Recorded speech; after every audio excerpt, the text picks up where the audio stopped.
Hello.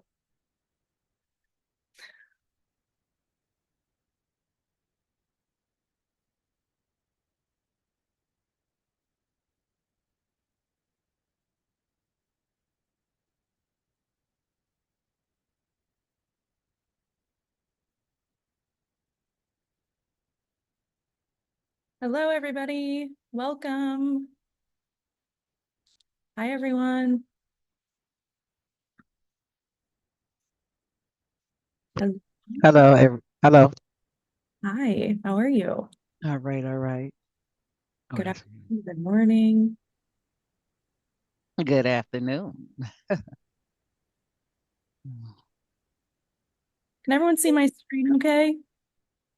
Yes. Great.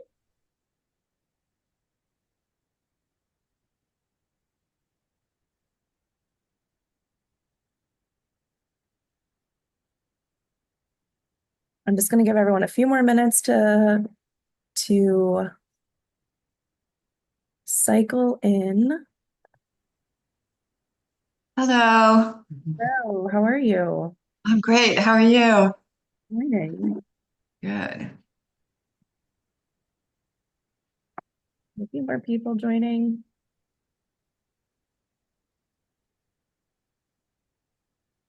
I love your title. Thank you. Mission critical. Right. We are the team. Everyone feel free to say hello and where you're from and where you're calling in from today in the chat. I'd love to learn more about everybody and make this as interactive as possible. My partner Britt is on the line and helping us manage the chat. So would love to have everyone throw in your name, your title, where you're calling in from, and the name of your organization, please. Throw it in the chat.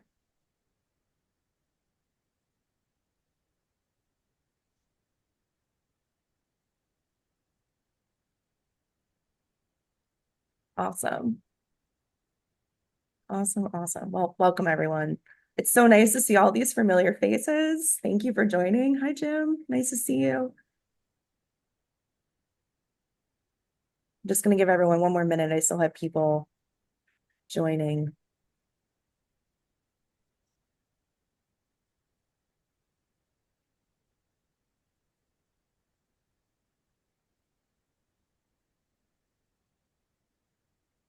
Mhm.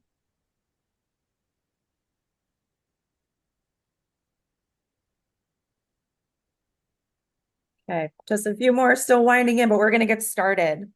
Everyone, if you weren't here before, please throw in the chat your name, your title, the name of your organization, and where you're calling in from, please.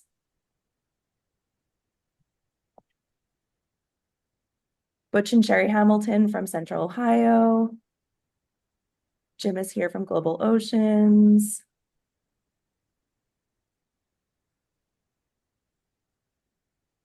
Trish, nice to see you, Trish. Okay, so everyone, I'm going to get started and continue to just let people in as they trickle in.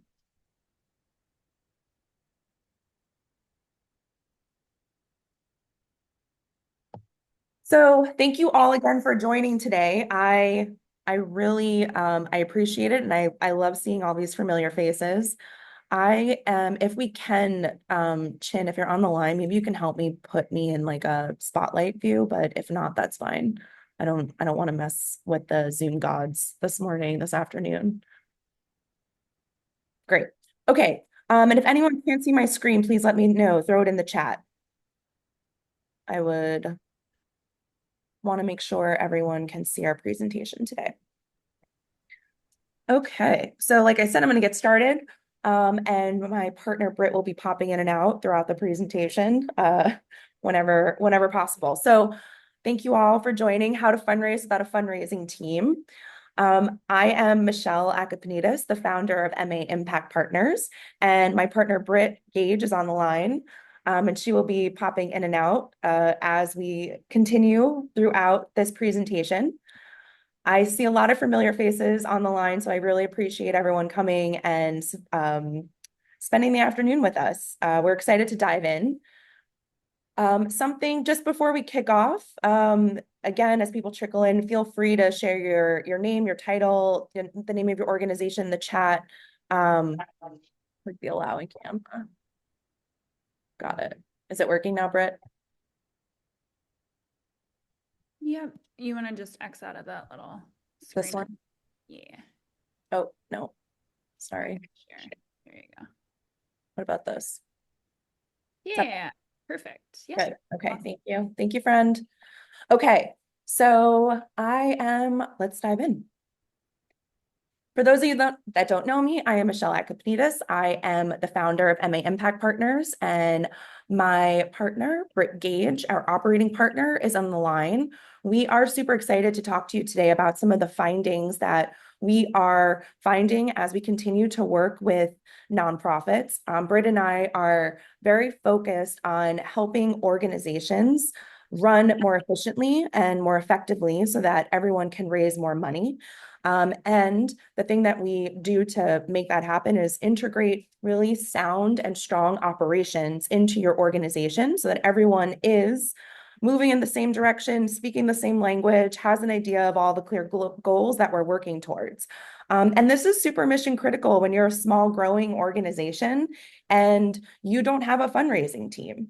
So we're excited to share a little bit of what we're finding in the field as we continue to do this work and sharing some of our insights on how you can run an effective fundraising team without a lot of resources, whether that's time, money, or just people on hand to help you. So like I said, what we're seeing in the field is we're seeing donor and founder fatigue. So not only are we finding that donors are constantly getting asked and hit up constantly for money, but our founders and our leaders of these organizations are also exhausted. So how can we give a roadmap and a method that is concise and straightforward so that growing and evolving organizations have the tools that they need to raise money effectively and efficiently? Again, something else that we're also seeing, as I'm sure you all are experiencing, is lack of time and efficiency, lack of processes and people not understanding the main goal of that we're all striving towards in an organization, and inability to nurture prospects. It's really hard to build relations and nurture those relationships with potential funders when you are worrying about having to keep the lights on. So again, something that we're really seeing in this as we're continuing to do this work, and we're hoping that these tools that we share will give you a little bit more support. And then, of course, data management issues. Everyone, I'm sure, here has at one time or another faced data management issues if it's not an ongoing issue. So hopefully this, again, will give you some tools that you can use to really organize your data and see potential gifts more efficiently. Moving on, I would just like to see raise of hands, throw it in the chat. Who here is a founder of a mission-driven organization, an executive director, a CEO, a president, a leader of their organization? Please raise your hand, throw it in the chat. Thank you. Hillary, Jim, yep, Brenda, Trish, I see you all. Yep. And then who else? It's also my next question. Oh, who else, darn, is in charge of having to manage events, manage the entire fundraising goal? Who else is in charge of having to keep the lights on as you are this mission-driven leader trying to run an organization and raise all this money? You also have all these hats that you're constantly having to wear. So again, how can we give you all something in this webinar today that you can actually take home with you and start applying today to make your fundraising a little bit easier? So here's what we're going to cover today: the top 3 things you can do now to improve fundraising without a team. Our three tricks, our 3 insights. Number 1, we're going to show you how to prioritize your donor pipeline. We meet with partners all the time that tell me that they have a list of people that they really want to solicit for a gift and it's all in their head. Well, we're going to talk today about how we can actually get some of that information out and organize it in a clean format so that we can share it with the rest of your organization. We're also going to talk about how to build a roadmap to your fundraising goal. Fundraising goals are big and scary, and life is easier when we can take smaller tangents. I'm hearing some feedback. I don't know if someone unmuted. But how can we build you a clear, concise roadmap so that you know exactly how many gifts you have to raise, how many meetings you have to have in order to secure your fundraising goal? And then as busy founders, leaders, executive directors that are all on this call today, how can you capacity plan so that you have time to actually have these meetings? So all is well in the world if you can actually identify the money and know where it's going to come from. But if you don't have the time and the management to actually execute, none of it's going to be possible. So we're going to give you some insights today on how to manage it.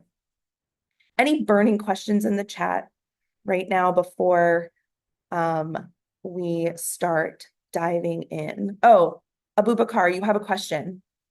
Do you want to right Sorry, now? Go for it. I raised my hand when you were asking who's a founder, and I forgot to put it down. So I just lowered it for you. All good. Wonderful. Okay, so first things first, let's start diving in. So one thing I just want to talk about is this visual that I have on my screen that I hope you all can see. When we are running organizations and we're leading organizations and we have a million priorities like running events, talking to donors, having to worry about marketing, having to worry about programs, having to worry about keeping the lights on. We have all of these different data points and all of these different tasks that we have to manage. And so how can we today really go from this scatter plot to being more laser focused in your fundraising strategy? And as busy founders and as busy executive directors, you don't have time to have meaningless conversations or conversations that aren't necessarily going to lead places, or you need to be very laser focused on the goals, on the gifts that are actually going to help you achieve your fundraising goal. So this today, again, is going to help us go from this big scatter plot to a more laser focused goal. So other things we're going to talk about, key questions you need to be able to answer. As we're looking at your donor pipeline, as we're looking at your data, as we're looking at your fundraising goals, the three things that I really want people to be able to answer are, what is the number of gifts needed to reach your fundraising goal? Who is ready for an ask versus need more cultivation? And what's the amount of money raised this year versus need to raise? So these are the three questions that I want you to continue to constantly ask yourself. So feel free to take a screenshot of this. Feel free to, we'll send you this presentation after, but three major questions I want you to constantly be thinking about. What is the number of gifts that you need to reach your fundraising goal? Who is ready for an ask versus who needs more cultivation? And then what is the amount of money raised this year versus what we need to raise? Now, just to break this down a little bit more, the number of gifts is going to be essential when we're understanding your fundraising strategy, because if we have a $2 million gap in our fundraising for the year that we need to close and we need to raise, how many gifts is going to very much dictate our strategy for actually achieving that goal.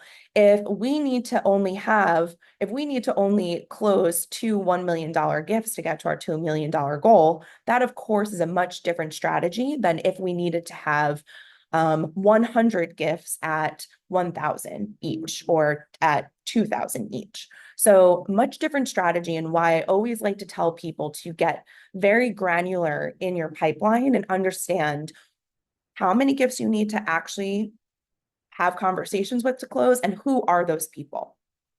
The other thing that I always want people to be laser focused on is, where are they? Where are your donors and your gifts in the cultivation cycle? So as we think about moves management, which we can have another webinar on another day, I want to know in your pipeline, who is actually ready for an ask and who needs more cultivation?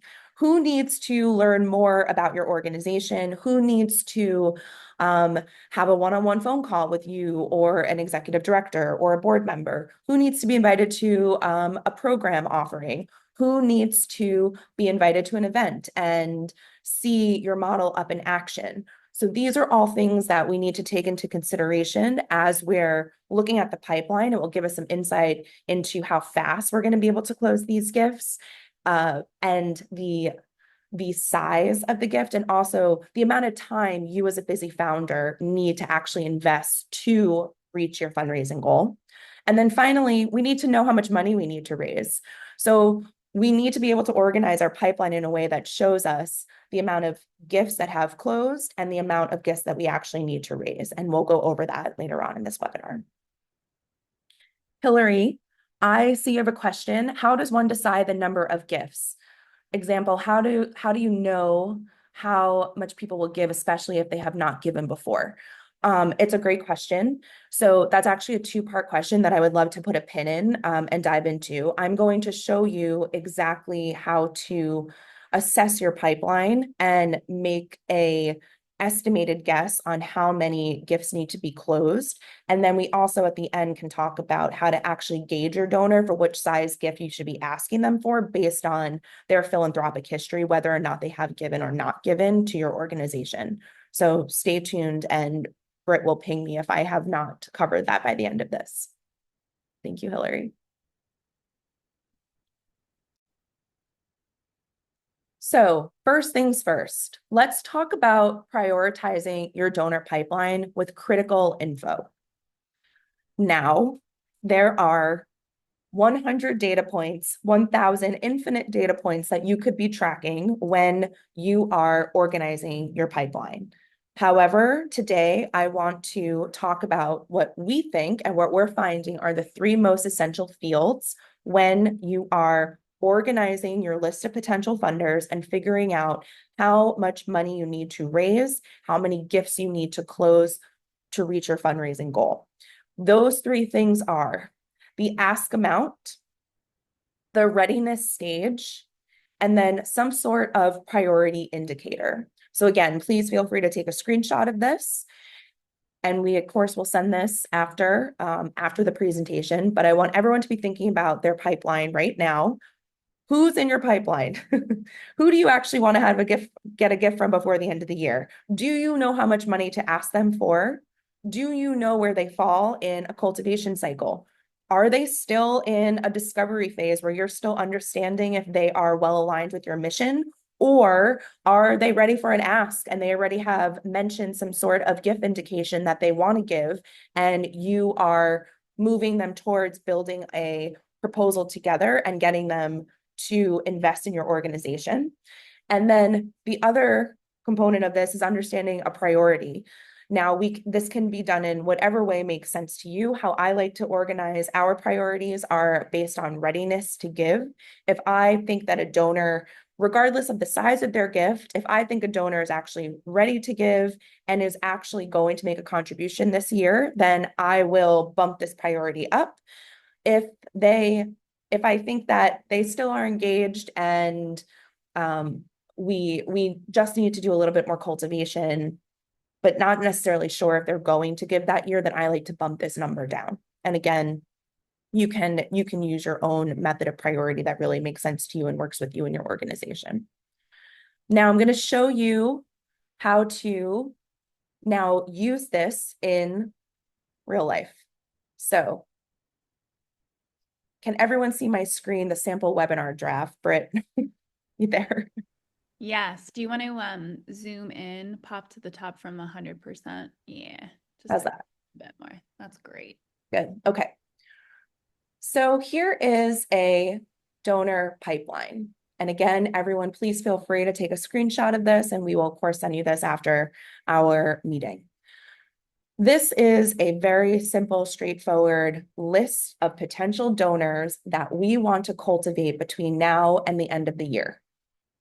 What you will see here is the name of the potential funder. You will see our priority here that we have identified as a 1A being the most important, a 1, a 2, and down the line. We have here, I'm going to skip the stage for a second. We have the ask amount of what we actually want, what size gift we want to ask them for. And then we have a next step that tells us what we need to do in order to move this gift forward and move this relationship forward to get this donor to potentially make a gift. The stage here is also going to be super important. I use a traditional moves management cycle where we're talking about discovery, cultivation, briefing, and ask. However, you may have a different type of moves management cycle that works for you and your organization. Whatever that is, I recommend putting that into a stage, because then into a different field. That way you can sort and organize your pipeline. Because now what we get to do with this organized pipeline is we get to sort by priority and see which ones are going to be the highest priority, 1A. We can sort by stage. We can see which donors are ask ready, which donors need more cultivation, and which gifts have already come in. Or we can also sort by gift amount. If we want to go after our largest donors first, this is a way for us to be able to see this visually. And again, be able to prioritize our time and the amount of meetings that we're potentially going to have in order to reach our fundraising goal. So I'm going to stop right here. Does anyone have any questions so far about how we recommend organizing your pipeline and why this is necessarily important? I will share a little bit more on the importance of this. A lot of times, and Britt, feel free to jump in, but a lot of times when we are working with our client partners and the nonprofits that we serve, we find that there is a lot of hidden potential in this pipeline. So when we ask organizations to hand over their fundraising pipeline to us, this is something that we are working towards, and we're working towards. We want to be able to see every single potential donor in one list and be able to see what we could potentially ask them for and what stage they're in the cultivation, in the solicitation cycle. Now, this also gives us insight into how to actually pursue these donors and what tactics we need to put in place to actually get these donors to close, which we'll talk about momentarily.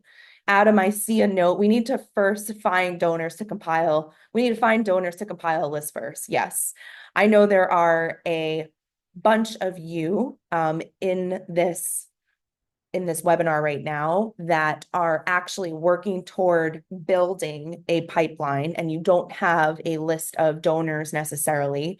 Other organizations and people that are in this chat have been with organizations for quite some time and may have a list of annual reoccurring donations. Either way, this is still a way that I recommend that you organize your pipeline with these three main fields. Trish, is this a particular program? No, this is our recommendation and how we like to work with our clients. And great. Kathy, I will chat with you after. So I'm going to just move on for a second. We showed you how to organize and why this is important. You want to be able to see holistically how much money you have potentially in your pipeline and where there is hidden potential. Sometimes you forget that people are in your database and that you haven't talked to them in 2 years. So this is a nice, easy way for you to be able to organize this and get yourself set up so that you can start working towards your goals. Michelle, there's one other question that got buried about what does posted mean under state? Sure. The question was, does it mean the check is now posted to the bank, or is it Correct. something? Correct. Yes. So we were also tracking received gifts in this pipeline, which will make more sense in a second. So I'm gonna move on for a moment and then happy to answer more questions. The next thing you want to do after you prioritize your pipeline is understand your fundraising gap. So let's all pretend right now we have a $5 million goal. We need to understand now how much money have we raised so far towards our $5 million goal, and how much money do we have left to raise? Once we figure that out, we have to figure out how the heck are we going to actually achieve that goal, which we're going to break down right now for you. So understanding your fundraising goals, again, I want you to understand how many gifts need to come in order for you to reach your goal. I want you to also understand who are those people? Because you would solicit Mrs. Jones at your organization a lot different than you would solicit Mr. David Bell. I'm making names up, but there's different strategies, there's different tactics. Mr. Bell does not like coming to webinars and he hates online. He's an in-person guy only. That's going to take up different time.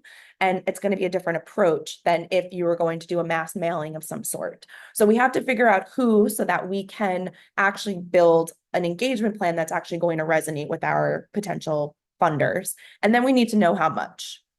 Of course, we need to know how much money is going to be attached to each one of these gifts so that we can reach our goal.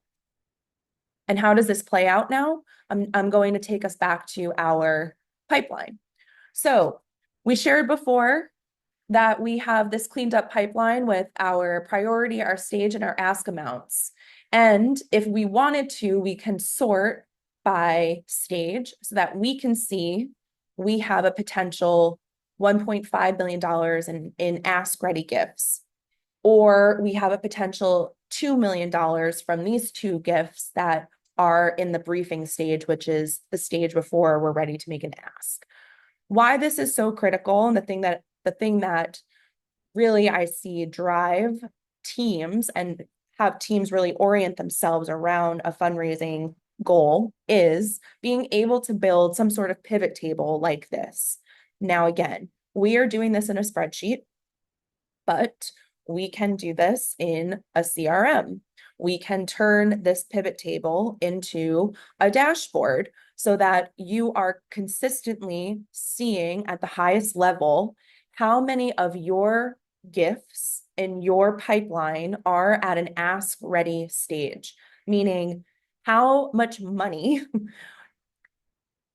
can be closed with only 1 to 2 meetings because that donor has already indicated that they're ready to make a gift, that they're excited about your mission, and that they are ready for an ask, versus how many donors are in the cultivation stage where they're going to need a little bit more cultivation. They're going to need to learn more about your organization, and they're going to need a few more touch points than someone in an ask ready stage. This gives us a great indication of how quickly money can potentially come in and who you need to focus on as a busy leader of an organization to actually get to your fundraising goal.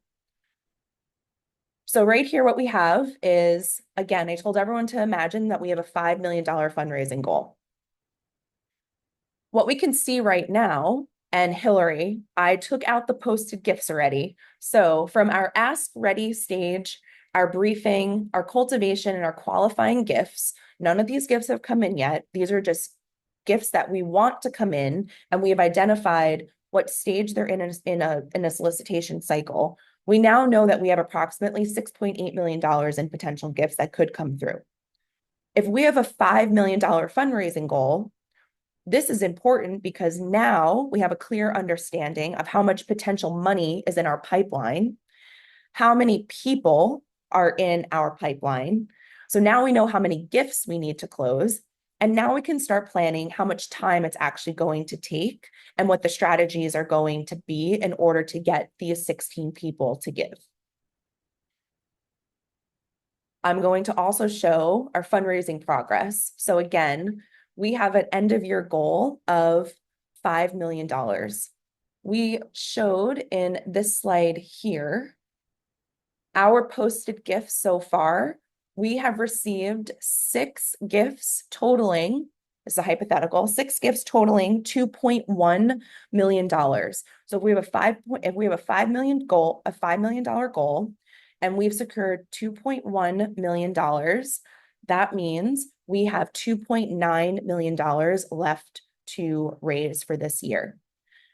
Now, again, we can go back and see where are we actually going to get that 2.9 from? Well, we're going to go into our pipeline and we're going to see we have $6.8 million of potential gifts to close our $2.9 million fundraising goal.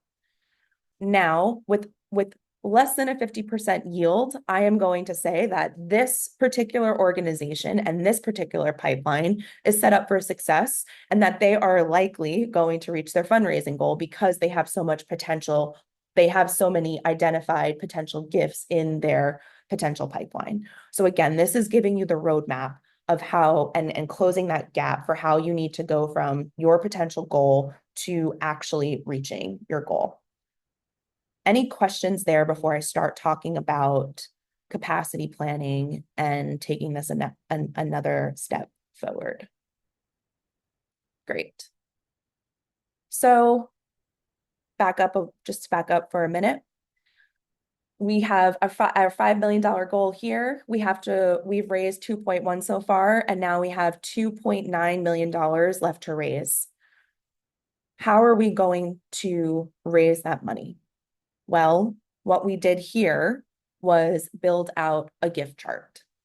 So now we need to go back and understand where the heck are we going to get this $3 million from to actually reach our fundraising goal? And this is the beauty of having an organized pipeline with dashboards and different views so that you can see exactly where your money is sitting and who you need to tap into in order to get to goal. Looking at this potential gift chart, what I did here was I went back into our pipeline and tried to understand, based on what is in our current pipeline and how many gifts we need, how many actual gifts do we need to close to get to our fundraising goal? What is that fundraising goal going to yield? And then how many number of meetings do we actually need to have in order to close this $3 million gap? So I'm going to go through this slowly. And again, anyone interrupt me for questions. Breaking the chart down, again, we need to raise $3 million and we need to understand who and how many gifts that's going to come from and who those gifts are coming from. In order to potentially raise $2 million in potential gifts, we need two $1 million gifts. We're going to recommend that you have 2 prospects for every 1 gift that you need to close, which means you should have 4 prospects. If we were to go into our pipeline right now, you will see that that is correct at the moment. We have 2 $1 million gifts here. So this gift chart right now is saying, if we close, we need 2 gifts. I'm so sorry. We need 2 gifts. We need 4 prospects in the pipeline in order for us to get to $2 million. That means that we need to have 6 potential gifts. The other thing we're doing here is looking back into our pipeline and seeing what other gifts do we actually need to close to get to our goal. So we're seeing if we need to raise this $3 million, we need to potentially close 1 gift at 500, 2 gifts at 250, 1 gift at 100, and 1 gift at 50. That means we need this many prospects in our pipeline, and that means that we need to close 16 potential gifts. I'm going to stop there because I think I want Britt to chime in and help make sense of anything and make clear anything I'm not being clear about right now as we're talking and deep in the weeds and numbers. Are there any specific questions that are coming up? Melissa, you have one? Melissa, why are some prospects times 3 and why are some prospects times 2? Yep. So after anything, typically there is a 3-to-1 ratio for some prospects. However, when we find that when you are looking at gifts over the $500,000 mark, you typically only need a 2-to-1 gift ratio, which is why I lowered the number of prospects needed in order to actually get to our goal. And I'm realizing now the point I was trying to make here. Oh, I see. I was right, everyone. So what I wanted to show you all is in order to raise $2 million, we need two $1 million gifts, which means we need 4 prospects in the pipeline, which we want to then go into our pipeline and see, do we have 4 $1 million gifts? We do. If we have a 50% yield, that means that we're potentially going to close half of these, which is why I'm giving us a $2 million yield right here, showing us that we need potentially 6 meetings to close this gift, or to close these gifts.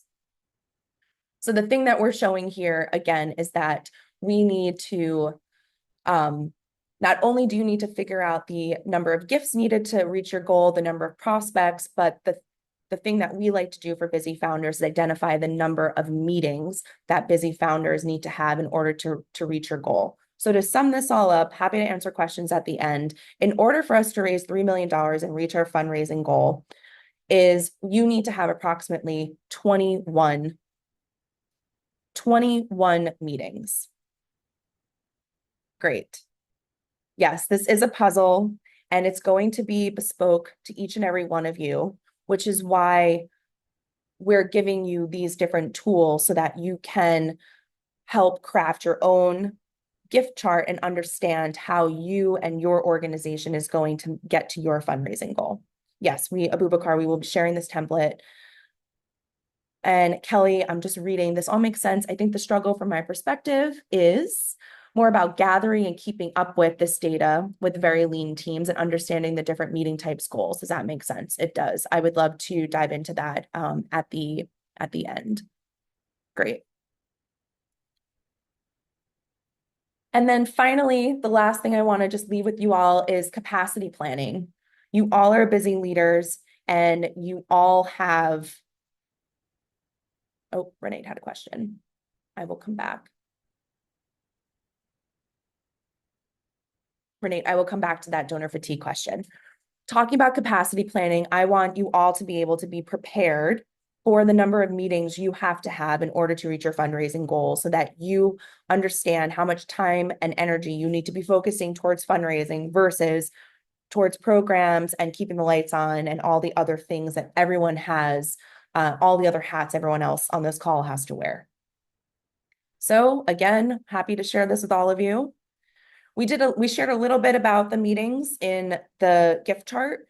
If you need to raise $2 million, we are recommending that you have at least 2. We're recommending that you have at least 2 prospects for every gift you need to close. So that's 4 potential donors in your pipeline. And that means that you have to have at least 6 meetings with each one of these potential gifts in order to close it. So this is giving you a buffer essentially for how much time and energy you need to be spending to reach this $3 million goal.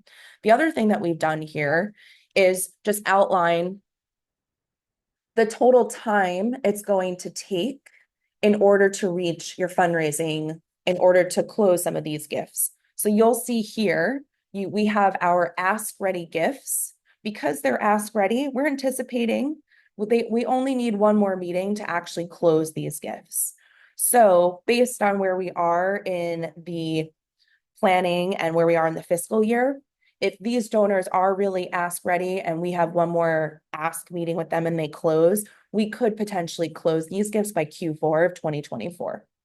If we're looking at gifts that are in a briefing stage or a cultivation stage or still in a qualifying stage, these donors need to be cultivated more. You need to have more touch points. They need to be brought in and engaged more into your organization. And so we're recommending that there are more meetings with these donors, more time on your calendars. And this is projecting the close date for these potential gifts based on a 2 to 3 month time frame in between your in between your meetings and the amount of meetings that you need to have. Questions? Hillary, I'm still not sure how to figure out the number of meetings required. How many meetings does it take per prospect to determine whether it is a successful or unsuccessful ask?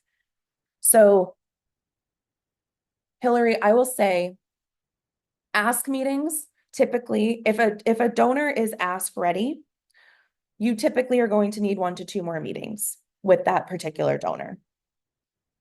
If you have a donor that's in a briefing stage, you are going to want to have approximately 3 more meetings. And again, this is a rough estimate. Sometimes you get lucky and a donor wants to make a gift after a one-time call with you. Sometimes it takes years, as you all know, to continue to cultivate a donor. But we're projecting here that if a donor is in a briefing stage, they need 3 more meetings, which is going to take approximately 2 to 3 more months and should be in Q1 of 2025. Cultivation, we're saying needs even more. You're probably going to need 4 meetings approximately in order to take a gift from the cultivation state to the closed state. So again, we're suggesting that this is going to take at least 2 to 6 months, and you should not expect to have any of these gifts come in before Q2 of 2025. Hillary, does that make sense? Great. How to figure out the number of meetings required. Yep. And then Renee, I'm going to go back to your question. We talked about donor fatigue. How are you then able to anticipate they will be receptive to give? Great question. What we're trying to do with this method and with this method and this roadmap to your fundraising goal is get very clear in the amount of engagement needed, number 1, which works on both ends. We don't want to over-engage donors and continue asking them over and over again for meetings and for gifts and constantly be making asks for them to donate to your organization. But we also want to be able to have an idea of, I completely lost my train of thought. I'm so sorry. Where was my question? Sorry, Britt, feel free to jump in as I'm remembering my train of thought. Oh, donor fatigue. I'm so sorry. Donor fatigue. We want to be able to not engage too much and to engage the right amount. So by organizing by the stage, it gives us an idea of how many meetings we need to have. It also tells us what those specific engagement plans are going to be. And you can start to outline those in your next steps.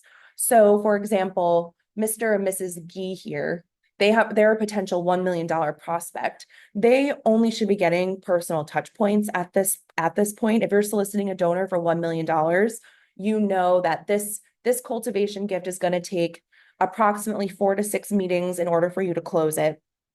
And you know that this is going to require a really personal touch. So you don't want to engage them more than the 4 to 6 meetings, but you also want to make sure that you have time on your calendar to get this donor from being in cultivation to really wanting to make an investment in your organization and express interest to you about that. So this is really just giving you a clearer idea of how you want to engage your donors based on the data that we're organizing and bringing to the surface.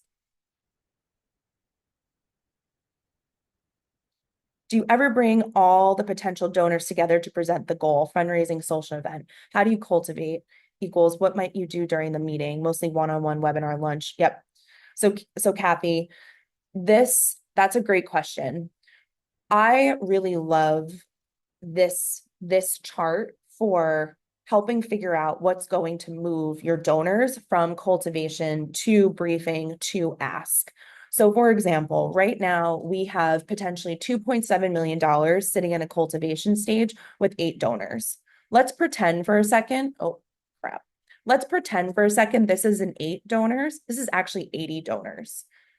That strategy to close 80 gifts that equal $2.7 million is going to be a lot different than a one-on-one high touch engagement strategy that you would be doing for 8 donors that can bring in $2.7 million. The other thing, as a busy founder, you don't have time to meet with 80 people 3 times each to close $2.7 million. So this view gives us a really good indication of the types of tactics we're going to execute to actually get our donors engaged and get them to give later on in the year. So getting back to your question, do you ever bring all potential donors together to present the goal?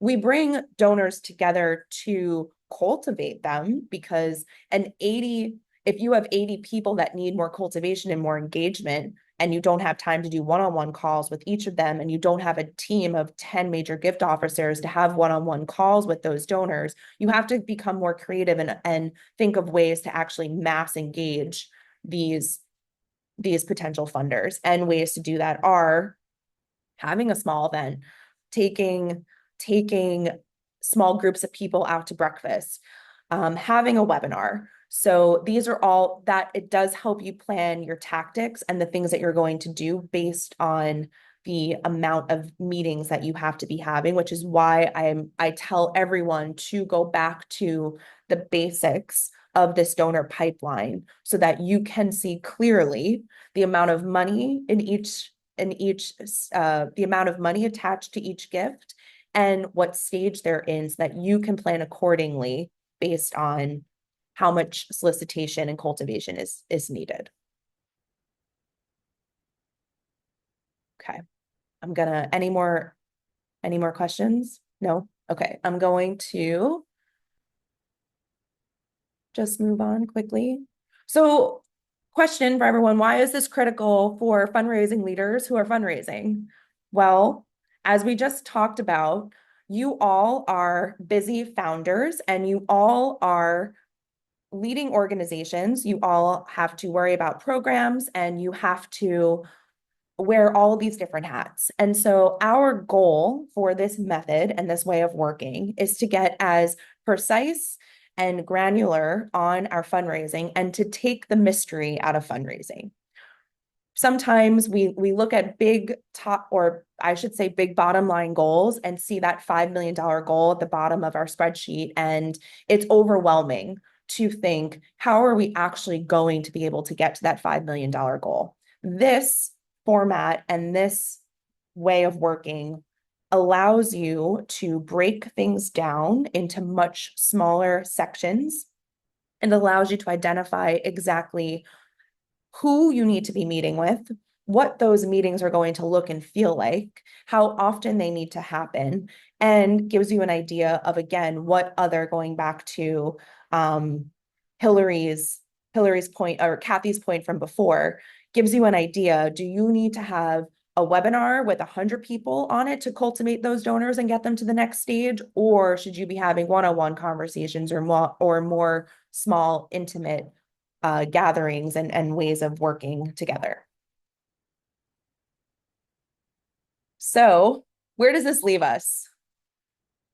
This leaves us to different ways that we can potentially work together and different ways that you all can gear yourselves so that you can be successful in your fundraising landscape. So at the end of this, we are going to send you the presentation. We will send you our outlines and happy to answer any and all questions. Of course, this is always where's my other slide?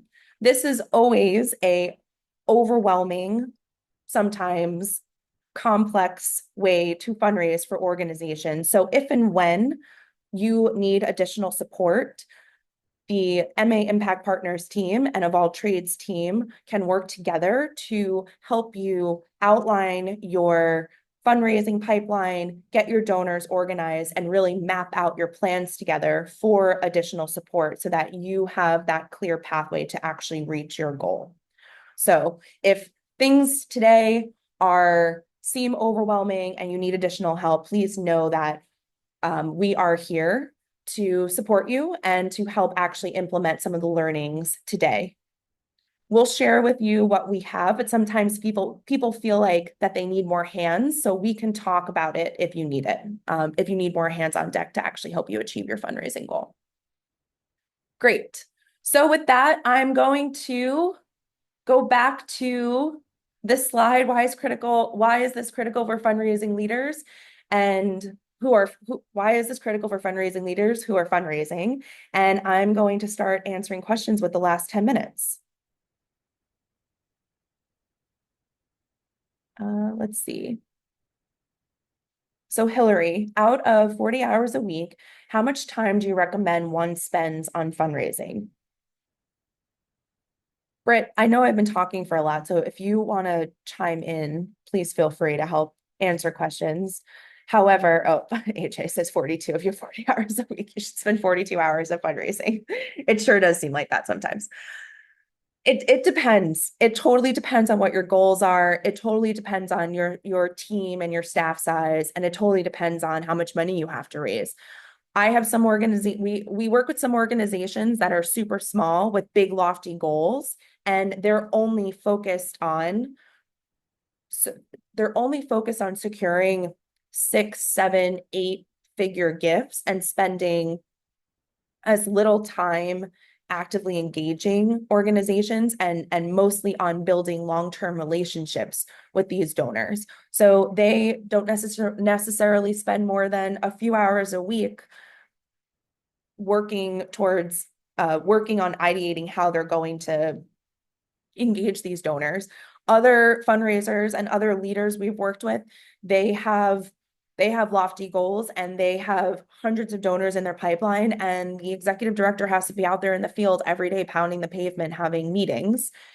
It's just a matter of what your goals are and how many gifts you need to close in order to actually reach your fundraising goal. Melissa says, I am a tiny little place, one employee. I have a $1.5 million capital match grant earmarked for us. How do I capitalize on the match to bring in large donors? That's a great question. There are things that I like to do, Melissa. I always like to make sure that obviously you are sharing the story of the match. However, I like getting some inside donors to commit to a match before you go out and face it and share it with the public. So it's always a wonderful campaign to share that you have a match and that anything that a donor is going to donate will be amplified by X amount, and really showing the impact. And then people always want to be giving toward a campaign that is successful. And so if you can show that some of the money has been secured already by quietly going to some major donors behind the scenes before releasing it with the public and getting some of those gifts in, that's a really great one great way for you to be able to share the story of the match, show its success, and bring in new potential prospects into that campaign. Is there a difference in suggested approach or expectations for individuals versus foundations with this methodology? That's a great question, Jim. Obviously, grants and foundations have a grant life cycle. And so this method that we use today is really focused on individuals. However, I will say that the program officers that you are soliciting at foundations are also human. So you need to be having conversations with them. You need to be stewarding them and bringing them into your organization and engaging them as much as possible. So you can use the same format and use it at the same time in the same pipeline in order to actually close those gifts and get to your fundraising goal. And I'm sorry, everyone. I'm reading messages coming in, so I apologize if I get off track for a second. I'm trying to keep up with the chat. Okay. So Jim, I hope that answered your question. Yes, use it for foundations. I think it's critical that you are outlining how many conversations you need to be having with program officers. And it also gives you an idea of when that gift is going to come in. So if you are submitting a grant and it's not actually going to you're not going to find out about it until the next fiscal year, and it's not going to be counted towards the next fiscal year, that also is really good information to have in this pipeline so that you can plan for that accordingly as you're building out your roadmap to goal. Great. Okay, we have 5 more minutes left, so please, everyone, throw in your questions in the chat. I'm happy to answer them.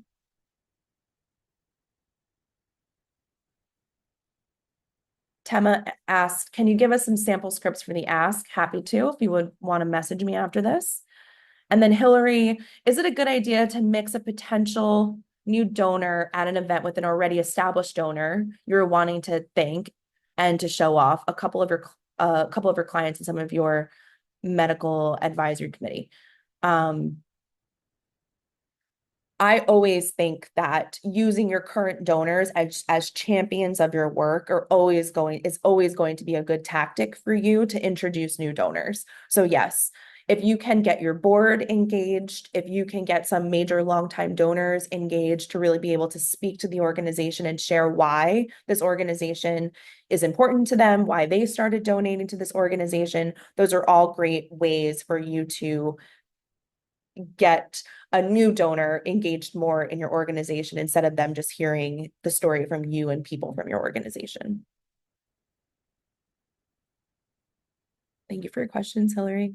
And what other questions are there? Please feel free to throw them in the chat. And did I go back to the pinned one that I said I would go back to? I think so.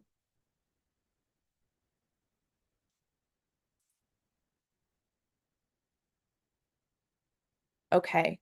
Now I just want to, I want to share this all with you. I would love, if I'm not already connected with you all on LinkedIn, I'm sharing my LinkedIn here, my email and website. And of course, if you want to connect with Britt on LinkedIn, Britt's website, Britt and I, as I mentioned, are working hard to really codify this method and this way of working. And it has proven to be successful with organizations that we are currently working with. Also has proven to be successful at organizations that I have worked in internally. And we are really excited to be able to share a finalized codified product with you all one day soon, once this all comes together. In the meantime, please know that this is the method that we do use in order to help our client partners raise money, and would love to answer questions, share more, and happy to dive into anything that any other questions you all have after this. And if you feel like you need some extra support from your fundraising team to reach your fundraising goals, please know that we work as fundraising partners and will implement the methodology that we talked about today, or we can come in and enhance your current fundraising by sharing some of the methodology and insights that we shared today so that you can really amplify and elevate the work that you're doing. Great. Okay, I'm just going to check and see if there's any other messages. Great. Okay, with that, I am going to thank everyone for coming and admit Henry, who is late.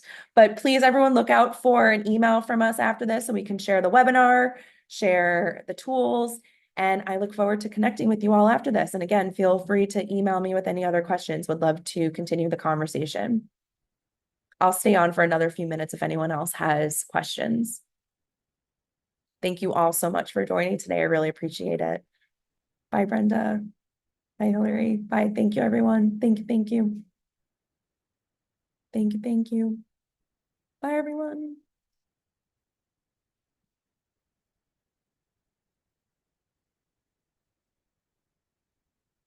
Great.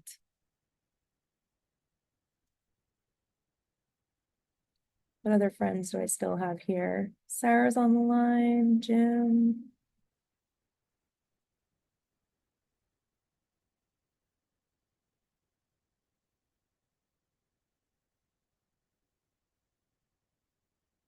Jim, you have some questions? Can I answer?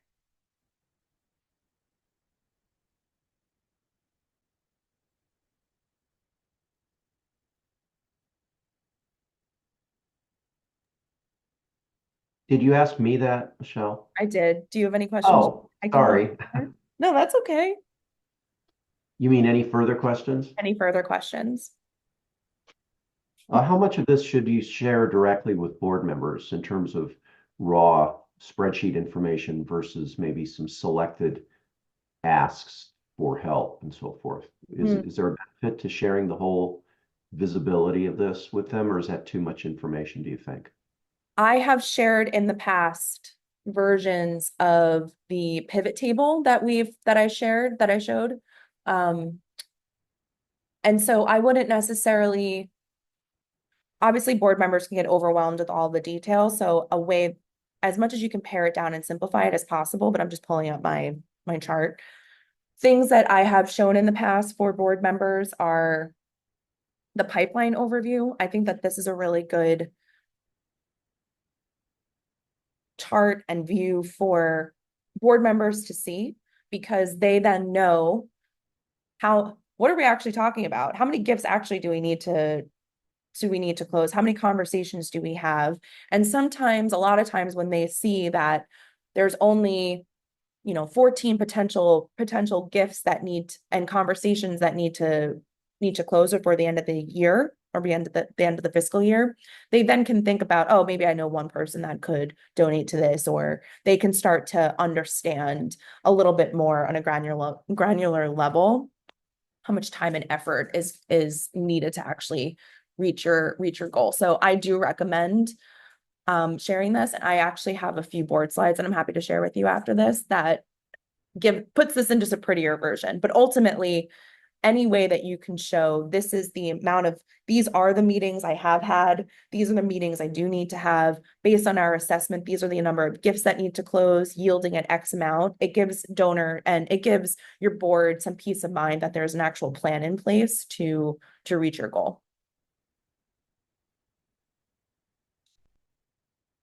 Yep.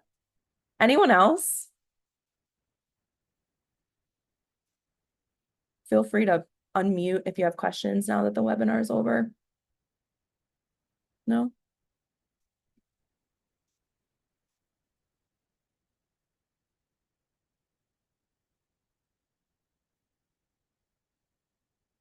Great. Okay, well then if there's no more questions, I'm going to close out the chat. Thanks, Michelle. Thanks, Jim. I'll talk to you soon. Take care. Okay, bye.